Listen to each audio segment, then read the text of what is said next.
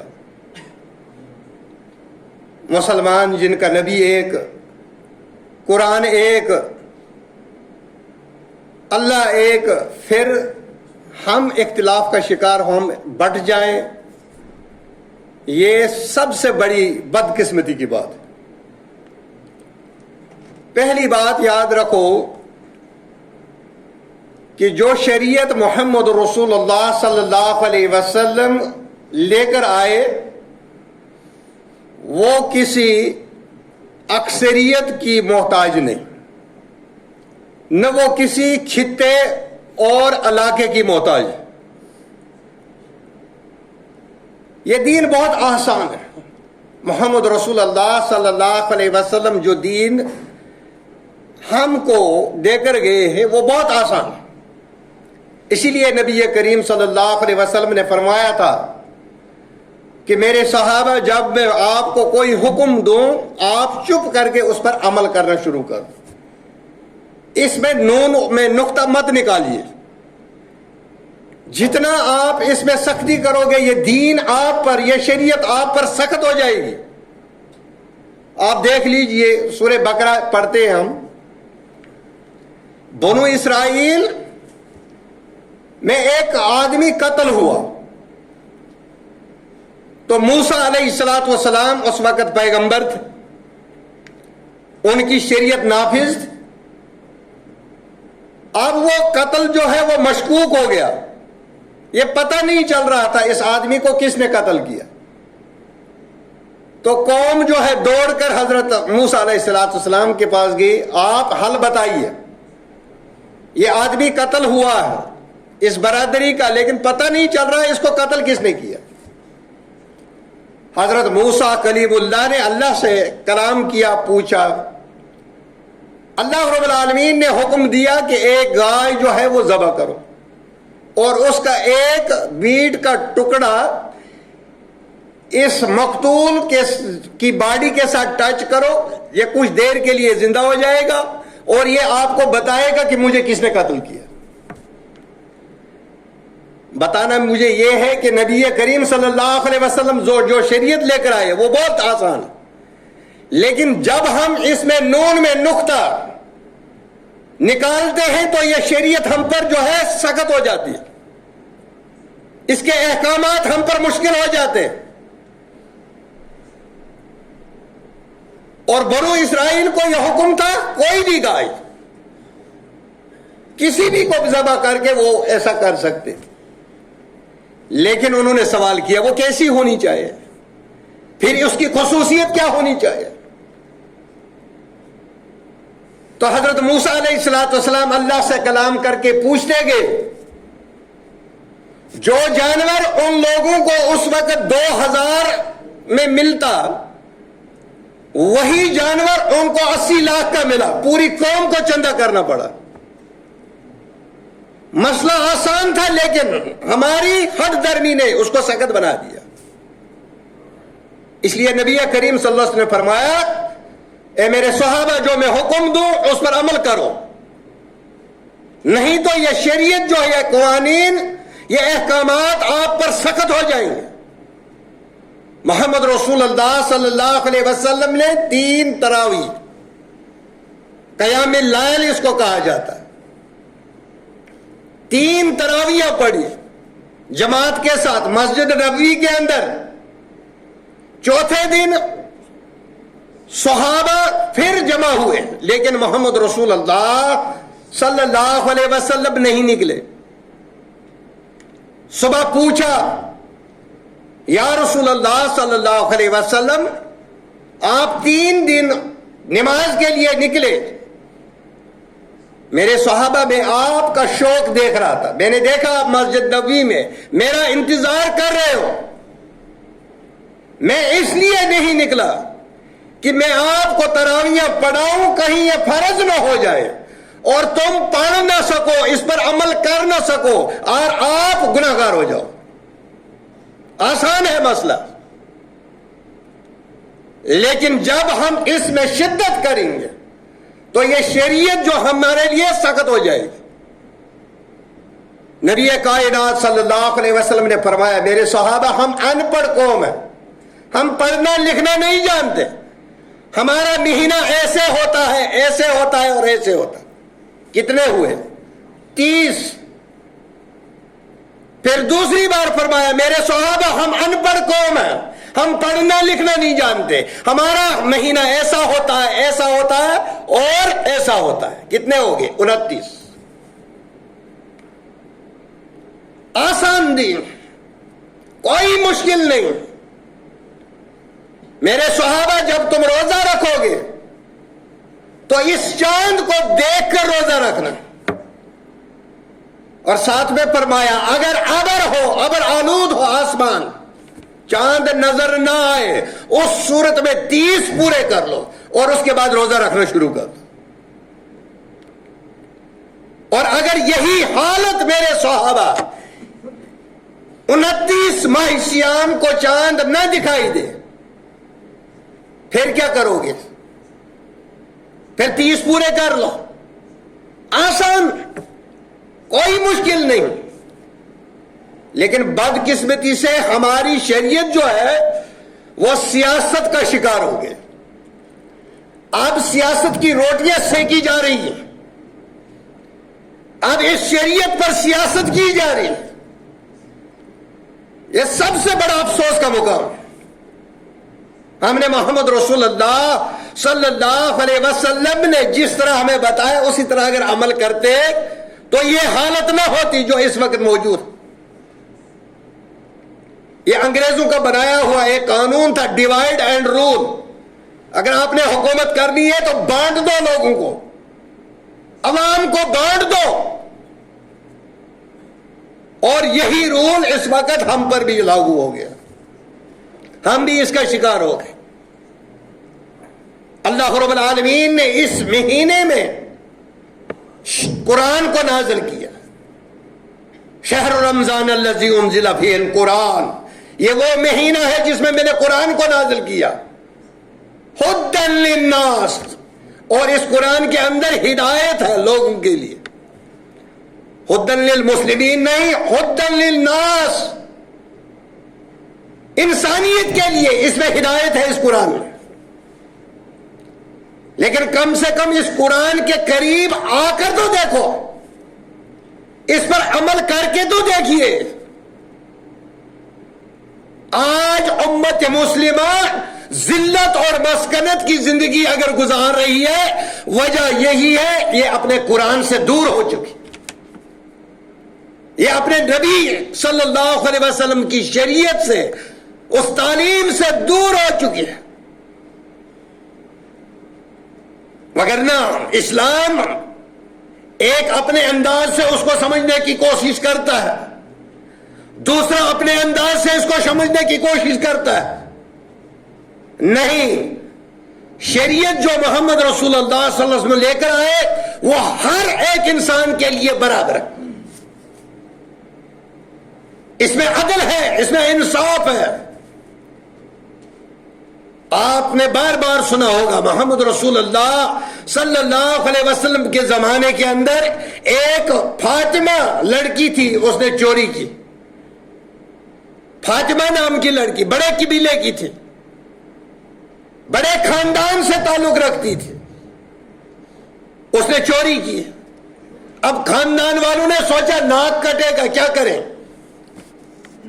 حضرت اسامہ بن زید رضی اللہ تعالیٰ عنہ کو سفارشی بنایا، اسامہ آپ جائیے نبی سے سفارش کیجئے، نہیں تو ہماری قوم کی ناک کٹ جائے گی۔ اسامہ گئے، یا رسول اللہ صلی اللہ علیہ وسلم لوگ ایسا کہتے ہیں۔ فرمایا اے اسامہ، اللہ کی حدود میں تو مجھے سفارش کر رہا ہے، تو اللہ کی حدود کو نافذ کرنے میں مجھے آڑ بن رہا ہے، سفارش کر رہا ہے۔ اتنا ہی نہیں، اے اسامہ سن لے، اگر یہ چوری فاطمہ بنت محمد نے کی ہوتی میں اس کا بھی ہاتھ کاٹتا۔ اس میں عدل ہے، انصاف ہے، اس میں امیر کے لیے الگ قانون نہیں۔ مزدور کے لیے بھی وہی شریعت ہے اور امیر کے لیے بھی وہی شریعت ہے. حد نافذ ہوگی، وہ خاندان کے بنیاد پر حذف نہیں ہوگی، معاف نہیں ہوگی. شہر رمضان الذی انزل فیہ القرآن ھدی للناس، اس میں لوگوں کے لیے ہدایت ہے. اور ہدایت کن لوگوں کو ملتی ہے؟ جو اس قرآن کے قریب ہوتے ہیں، جو اس کی تعلیم سے مستفید ہوتے ہیں. اور اس تعلیم سے وہی لوگ مستفید ہوتے ہیں جو علماء کی عزت کرتے ہیں. علماء کی عزت کرنا یہ ہے جب آپ کو کوئی بات سمجھ نہ آئے تو عالم سے پوچھئے. آپ دیکھ لیجئے کچھ گوگل پر سرچ کر کے فتوے لگاتے ہیں، یہ افسوس کا مقام نہیں. مجھے کل ایک آدمی کسی بارے میں پوچھ رہا، مجھے ذہن سے نکل گیا، سوال پوچھ رہا. میں نے بولا میرے بھائی یہ دارالفتاوی سے تعلق رکھتا، میں اس میں کچھ نہیں بول سکتا. اگر میں جانتا بھی ہوں لیکن میں نہیں بول سکتا. کم سے کم مریادہ تو رکھیے. جب آدمی ایک انسان بیمار ہو جاتا ہے، کسی کا گھر میں کوئی آدمی بیمار ہو جاتا، یہ ہسپتال جاتا، ڈاکٹر کو ڈھونڈتا ہے، خود جا کر دوائی کیوں نہیں لاتا اور کھاتا ہے؟ کیونکہ یہ خود ایسا نہیں کرے گا، اس کو جان بڑی پیاری ہے. ڈاکٹر کے مشورے کے بغیر یہ دوائی نہیں کھائے گا. لیکن اللہ کا دین اتنا آسان کہ خود ہی عمل شروع، عالم سے پوچھنے کی ضرورت نہیں، علماء کی مجلس میں بیٹھنا ضرورت نہیں سمجھتے. اور یاد رکھیے جو قوم اپنے علماء سے بے نیاز ہو جاتی ہے وہ قوم گمراہ ہو جاتی ہے. وہ انجینئر علی مرزا کے پیچھے پھر چلتے ہیں جو اپنے علماء سے دور ہو جاتے. علماء سے جڑنے کی ضرورت ہے، علماء سے سیکھنے کی ضرورت ہے. اور صحابہ جو تھے وہ محمد رسول اللہ صلی اللہ علیہ وسلم سے سیکھتے تھے. اگر کوئی بات سمجھ نہیں آتی پوچھتے تھے. لیکن ہمیں کیا ہوتا اگر ہم نے پوچھ لیا اور یہ مولوی صاحب کہے گا اس کو پتہ ہی نہیں، دین کے بارے میں ہم بالکل سست ہو چکے. دین کے بارے میں ہم بے باک ہیں، جو من میں آیا دین بنا لیا، فتویٰ لگا لیا. یہ بہت بڑے افسوس کا مقام ہے. اللہ رب العالمین نے محمد رسول اللہ صلی اللہ علیہ وسلم کو خاتم النبیین بنا کر بھیجا. آپ کوئی پیغمبر آنے والا نہیں، آپ کوئی کتاب آنے والی نہیں، آپ کسی شریعت کی ضرورت نہیں. قیامت کی صبح تک اسی شریعت پر عمل ہوگا جو شریعت محمد رسول اللہ صلی اللہ علیہ وسلم لے کر آئے. حضرت عیسیٰ علیہ السلام بھی آئیں گے لیکن وہ اسی شریعت کے مطابق عمل کریں گے. انسانیت کا آخری پیغام، آخری میسج انسانیت کے لیے. اب دیکھیے چاند جو ہے، چاند کے مطابق ہم روزے رکھنے شروع کرتے اور چاند دیکھتے ہیں تو عید کرتے ہیں. آپ مجھے بتائیے ہمارے اس ملک میں بہت بڑی ایک قوم رہتی ہے، ہندو کروا چوتھ جب بناتے ہیں وہ کس کو دیکھ کر بناتے ہیں؟ ان کے لیے کوئی الگ چاند نکلتا ہے؟ بھائی یہی چاند ہے. یہ بید باؤ تفرقہ یہ انسانوں میں ہے. اللہ رب العالمین نے جو قوانین رکھے اس میں سب لوگ شامل ہیں. اسی چاند کو دیکھ کر ہم روزے رکھتے ہیں، اسی چاند کو دیکھ کر وہ برت توڑتے ہیں، اسی چاند کو دیکھ کر یہودی بھی عید کرتے ہیں یا روزے رکھتے ہیں. چاند میں کوئی تفرقہ نہیں، چاند الگ نہیں. چاند اللہ نے ایک ہی بنایا، وہ سب کے لیے برابر ہے. وہ اپنا کام جو کر رہا ہے لیکن جو امت اللہ رب العالمین نے محمد رسول اللہ صلی اللہ علیہ وسلم کے دین کے لیے جو پیدا کیے، اس امت میں تفرقہ، کوئی ادھر بھاگ رہا ہے، کوئی ادھر بھاگ رہا ہے۔ کل اللہ کے حضور میں کھڑا ہونا، ایک ایک حرکت کا جواب دینا، ہم سے پوچھا جائے گا، اللہ پوچھے گا، اے میرے بندو، میں نے آپ کو ایک اسلام دیا، آپ نے اس کی کیا حالت بنائی؟ آپ نے اس اسلام کو اپنے اپنے کھانوں میں تقسیم کر دیا۔ محمد رسول اللہ صلی اللہ علیہ وسلم ہمارا گریبان پکڑیں گے۔ میں نے حدیث آپ کو بتائی تھی، آپ نے اس حدیث کو الگ الگ کھانوں میں تقسیم کر دیا۔ یہ افسوس کا مقام نہیں، آج 27 شب پوری کشمیر ویلی میں تو پورے بنا رہے ہیں۔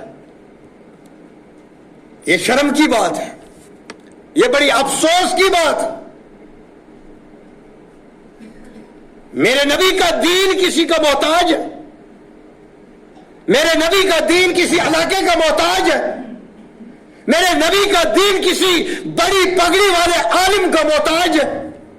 نہیں۔ جو دین، جو شریعت محمد رسول اللہ صلی اللہ علیہ وسلم لے کر آئے وہ آسان ہے، اور ہم نے اس میں مشکلیں پیدا کر دی۔ کل جب اللہ پوچھے گا، ایک ایک کو جواب دینا پڑے گا۔ یہاں پر اگر کسی کو کوئی افسر بلا لیتا ہے، جان کے لالے پڑ جاتے، ڈر جاتا ہے، پتہ نہیں کیا ہوگا۔ یہاں پر تو ہم سفارشی بھی ساتھ لے سکتے ہیں، لیکن وہاں پر کوئی سفارشی نہیں ہوگا، کسی کی سفارش نہیں چلے گی، اسی کی سفارش قبول کی جائے گی جس کو سفارش کرنے کی اجازت اللہ دے گا۔ تو نبی کریم صلی اللہ علیہ وسلم آ رہے تھے، بتائی گئی تھی فلانی دن شب قدر، لیکن دو آدمی جھگڑ رہے تھے، جس کی وجہ سے یہ بلا دی گئی۔ اس میں حکمت یہ تھی کہ یہ وہ اتنی عظیم رات ہے جس کی عبادت 84 سال 4 مہینے کے برابر ہے۔ ایک رات کی عبادت، کم سے کم 5 دن تو مناؤ۔ 84 سال کی عبادت، 84 سال کے ثواب اگر اپنے نام اعمال میں جمع کرنے چاہتے ہو تو کم سے کم 5 دن جاگو۔ بہت ساری شبیں بناتے ہو، لیکن نبی نے جو فرمایا 5 دن اس کو ڈھونڈو، تاک راتوں میں ڈھونڈو۔ اور کچھ روایتیں ہیں کہ آخری عشرہ پورا عبادت کرو، اللہ کو راضی کرو۔